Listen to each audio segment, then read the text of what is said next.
state of Nevada. That's the combination mine, and it's appropriately named because it actually is a joint venture of 4 different mining companies. There used to be 2 great big Cornish water pumps, one on either side of the hoist there, and every day they pumped over 2 million gallons of water up out of the bottom of that shaft.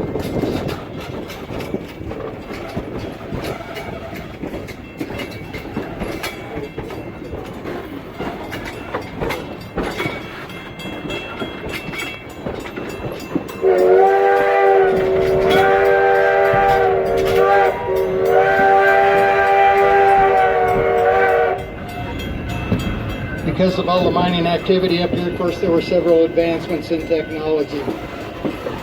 One of which was flat wire cable. That was actually first used and very well liked right here in the combination. It made pulling those big heavy ore buckets, and then later the safety cages that were also invented up here made it easier to get them up out of the shafts as well. That flat wire cable was later used extensively in San Francisco with its cable cars. This steel roof building right here beside the tracks is the Savage Mill, one of the last that was used up here on the Comstock.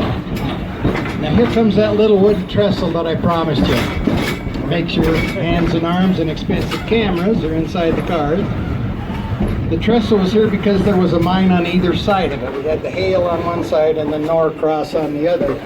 The miners would push their little hand cars right to that trestle and then dump them down into the much larger open ore cars of the B&T. Then of course they were taken down to the Carson River Canyon where the largest hydraulic or reduction mills were located. And of course they too were owned by the Bank of California. Well, there were a couple of young superintendents working up in these mines, and they scraped some money together and went uptown and purchased an abandoned mine known as the Consolidated Virginia. Less than 1 month later, and right about the 1,200-foot level, they struck the Big Bonanza. They found the single largest vein of silver ore ever from the Comstock era. It was a ledge that was 40 feet thick. At the time, silver was assaying at about $8 a ton, but this rich strike assayed well in excess of $100 a ton. It made Mr. John Mackey the wealthiest man in the world.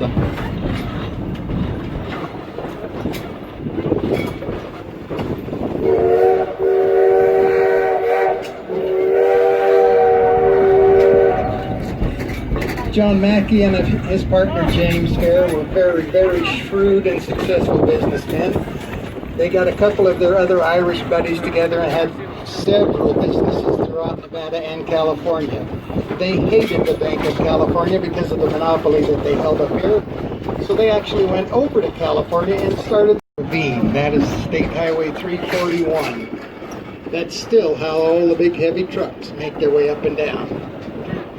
Believe it or not, every year in September we close that highway for 4 days and we have car racing on it. Last year we had the Ferrari Car Club of North America up here, and they brought with them one of their buddies, and he was driving one of those McLaren Formula 51 race cars. Remember, like they used to have at Sebring and some of those places, Le Mans. Yeah, that was an incredible photo op. Now right here in particular, we have 2 of our beautiful state trees. We have the pinyon pine and the mountain juniper. And of course a very abundant display of our gorgeous state flower, the Artemisia tridentata, or as you guys call it, sagebrush. Yeah, I know, I wish we could vote again too. Well, now the pinyon pine offered up a staple of the Paiute and Washoe Indian diets in the form of pine nuts. Can anybody tell me what we still make from pine nuts? Pesto. This morning I had a lady holler out, peanut butter! Now then, why on earth do we harvest juniper berries? What do we get from that? Gin! This is a whole train with a vodka martini comes in. You guys are just trying to throw me off bringing all that ice cream on board. Now I'm going to try and give you an idea what life was like as a miner, and it was a very difficult one. However, the miners that were imported here were well up to the task. They were used to working in conditions very similar. All of these mines had air temperatures of over 140 degrees. Also, all of them were full of that scalding hot water. The water temperatures exceeded 190. Far too often, miners were scalded. Way too frequently, miners actually drowned because of that water. These guys, naturally, because of those conditions, could only work 15 minutes at a time. Then they'd have to stop and take a break. If they were lucky, somebody would douse them with a bucket of cold water, then they'd go right back to work. And they did that 8 hours a day, and sometimes 6 days a week, because they were being paid, believe it or not, $4 a day. But that made them the highest paid miners in the world. Other miners were working for as little as 25 cents a day.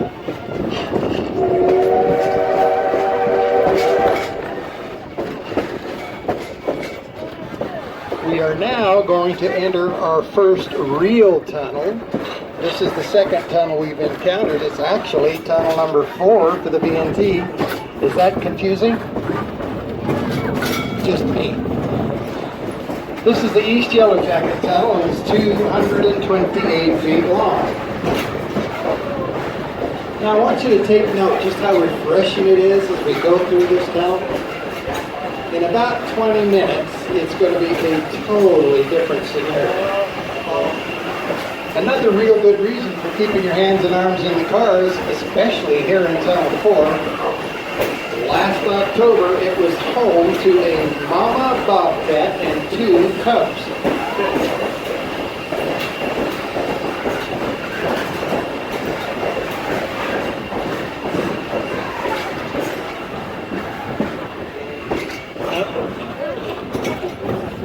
We come out of the tunnel right over here on the east side. You can see a little dirt road, and it kind of goes up and around and over the top of that tunnel, and that's actually what's left of the original wagon road up here in New York City. A real nice family visiting out here from New York City. The lady came up to me and shaking her head and saying, you know, I don't think the horse would ever go up anything that steep.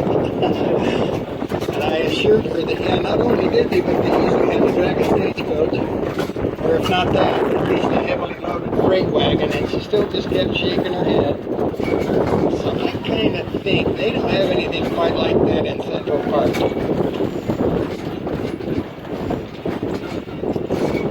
Now again, coming up on the west, if you look around these trees and over the tops of these bushes, you're going to see what's left of tunnel number 3, the Fort Homestead tunnel. Unfortunately, we tried for 2 years to reopen this and just couldn't pull it off. The ground is just far too unstable. You can look back in there and see every year more and more of this tunnel caves in. You see the great big timber supports. They too are beginning to buckle and come all the way down. This Fort Homestead tunnel actually had 2 small cannons, and they were placed up there on the top of the fort. And those cannons were fired off to announce each and every Union Army victory during the Civil War. It was also the social hotspot. On a warm summer evening, that's where you wanted to see and be seen. And that remained the case until a couple of years after that. They built finally the Miners Union Hall right down here. As you begin to approach Goldhill, that very first building you see, the one with the long slanted steel roof, that's the Crown Point Mill, and it sits directly beneath the Crown Point Mine. Real quickly, when you get home, go on YouTube and look at Crown Point Mill. Next to the building is that Goldhill Hotel and School, one of the finest and longest in continuous operation in the state. The Mercantile Building no longer, of course, is a drugstore store. And the very last building, the one with the red brick facade, well, that's the Bank of California. If you ever get a chance to walk around behind that, you'll see how large the vault was in the very first. And I'll tell you why in just a minute. Once we clear the trees and bushes, look way back up here to the top of the canyon, and you'll see the area where the very first gold discoveries were found. That's how the area got the name Gold Hill or Gold Canyon. I do need everybody seated, please. Thank you. If you were listening to the rolls instead of talking, what is on? Of course, the miners were also working their way through that gray, clay-like substance that they thought was of no value until finally some of those Sonora and Mexican miners came out here and looked at that stuff being thrown away and said, mucho plata, which of course meant much silver. And believe it or not, they started to save it after that. We're just passing underneath the Yellow Jacket mine. That's that great big wooden ore chute sitting right beneath that head frame. One of the many.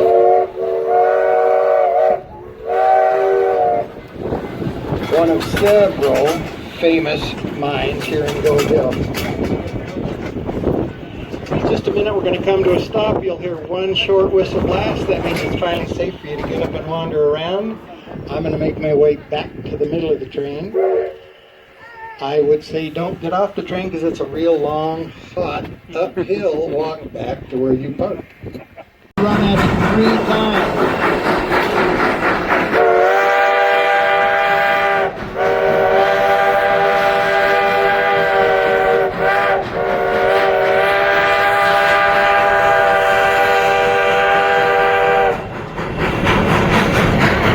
On that trip I had to tell those poor people about that bell 3 separate times.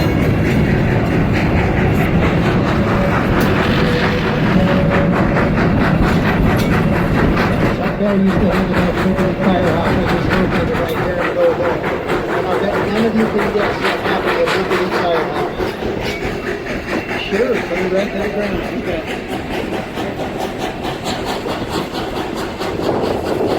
Real quickly, right here beside us, you'll be able to see this end of tunnel number 3. You can see all of the black soot lining the walls and the ceiling.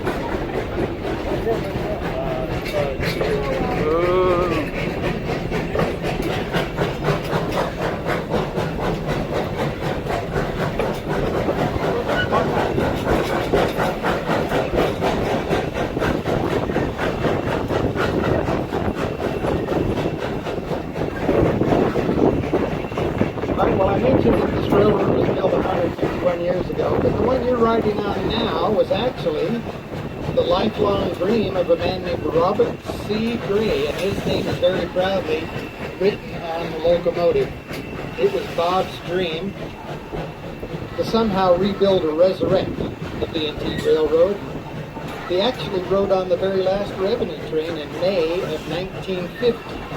It ran from Carson City up to Reno. But once Bob got out of the Marine Corps, he came up here and started to buy up all the old dilapidated equipment he could find that he could salvage. And he did a lot of research into land, grants, deeds of trust, and right-of-ways. And finally, after a lot of hard work, just in time for America's bicentennial birthday in 1976, he once again started the operation of the B&T Railroad. We are proud to say we have done it now for 44 consecutive years. In just a minute, we're going to go back to tunnel number 4 again. One day, as we approached the tunnel, we had 3 beautiful Mustangs running right up the center. Those Mustangs were headed for that tunnel. A horse race broke out. We came in dead last.